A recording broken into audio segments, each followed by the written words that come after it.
मुंबईसह कोकणामध्ये पावसाचा जोर वाढणार आहे। पुण्यासह पश्चिम महाराष्ट्रातही मुसळधार पावसाचा अंदाज वर्तवण्यात येतोय।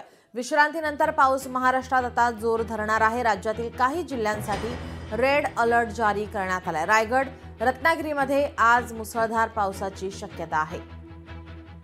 विश्रांतीनंतर पाऊस महाराष्ट्रात जोर धरणार आहे। कोकणासह घाटमाथ्यावर मान्सूनचा पाऊस जोर धरण्याची शक्यता।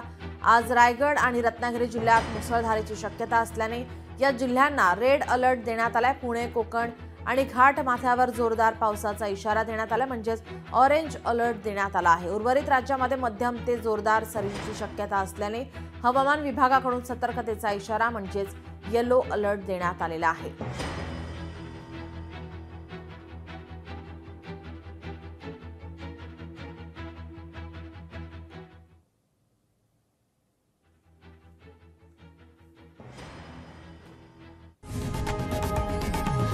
लोकशाही मराठी ऐका, पहा, जागरूक रहा।